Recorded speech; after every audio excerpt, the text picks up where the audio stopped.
Steve Jobs kept roughly 100 identical black turtlenecks in his closet.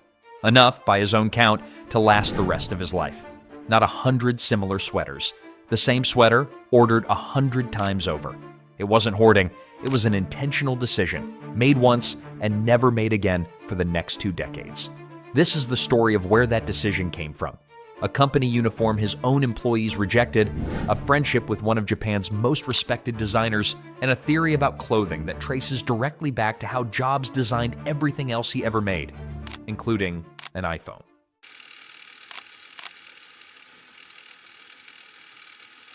Stephen Paul Jobs was born February 24, 1955, in San Francisco, and adopted shortly after by Paul and Clara Jobs. Paul worked as a mechanic. From an early age, he taught Steve to care about the parts of a build that nobody else would see. The back of a fence, the inside of a cabinet.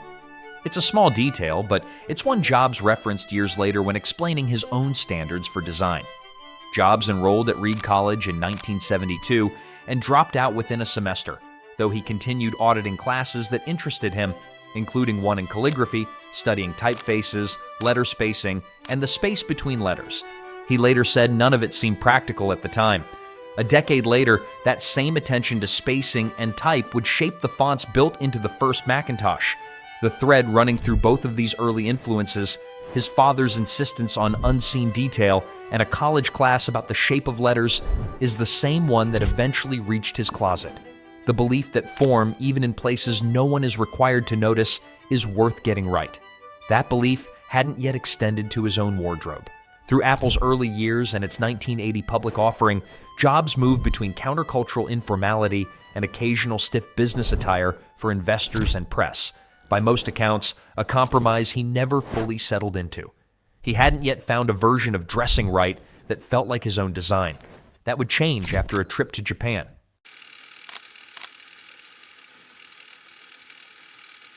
In the early 1980s, Jobs visited Sony's operations in Japan and noticed that nearly every employee, regardless of rank, wore the same uniform.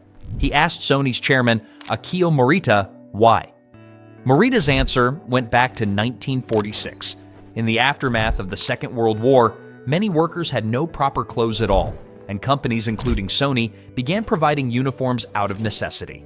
Decades later, long after the shortage had ended, Sony kept the tradition. Not for practicality, but because it had become a way of binding employees to the company. A shared visual identity nobody had to think about each morning. For Sony's 35th anniversary in 1981, the company had commissioned a new version of that uniform from a young designer named Issey Miyake. A taupe ripstop nylon jacket with no lapels, its sleeves designed to unzip so the whole piece could convert into a vest. Jobs was taken with it and with the idea behind it. He called Miyake directly and asked him to design something similar for Apple's own employees. He brought samples back to Cupertino and pitched the idea to his staff. It landed badly. Apple's employees wanted no part of a company uniform, and by his own account, Jobs was booed off the stage. The idea didn't survive contact with the room, but it didn't disappear either. It just shrank from a uniform for thousands of people down to a uniform for one.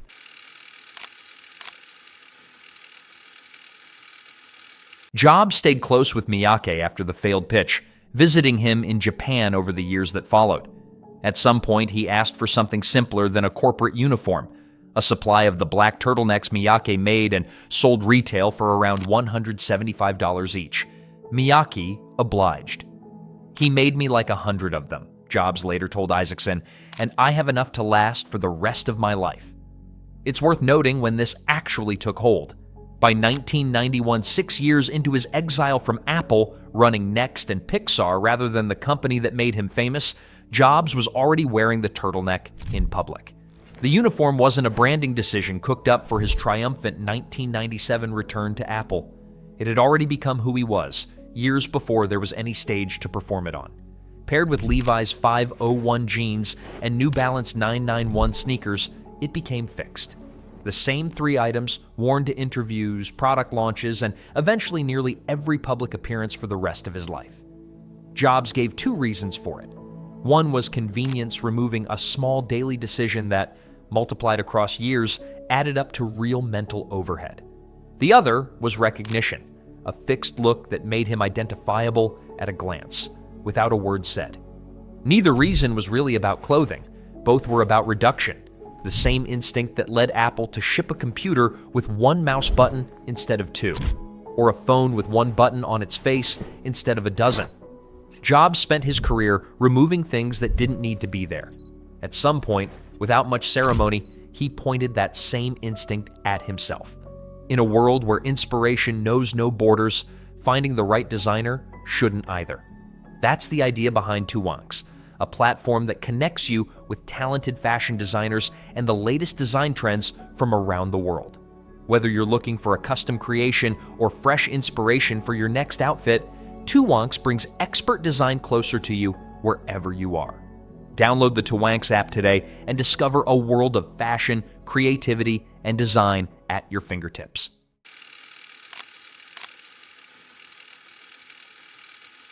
Steve Jobs died on October 5, 2011, at age 56.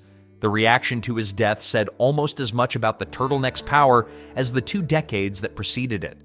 Within days, a Minnesota knitwear company called St. Croix claimed that its own black turtlenecks, not Miyake's, were the ones Jobs had actually favored, and announced that sales had doubled. It was a fabrication quickly and publicly corrected once excerpts from Isaacson's biography confirmed the real designer. The fact that a completely unrelated company saw a business opportunity in claiming credit tells you how far the image had traveled beyond Jobs himself. Miyake's company retired the original turtleneck from production the same year Jobs died.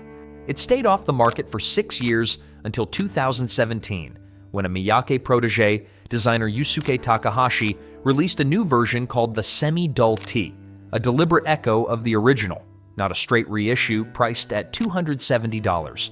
The habit outlived the man in other ways, too. The idea of a deliberately repeated personal uniform, one outfit chosen once and left alone, has since been adopted and publicly explained by other high-profile figures, using close to the same language Jobs used. Fewer decisions spent on something that doesn't matter, so more attention is left for something that does. The turtleneck began as a uniform Apple's employees didn't want. What Jobs kept from that rejection wasn't the idea of everyone matching. It was smaller and more personal, the idea that a single decision, made carefully once, could stand in for 1,000 small decisions never made again. For a man who spent his life removing anything unnecessary from the products he built, his own wardrobe may have been the simplest thing he ever designed.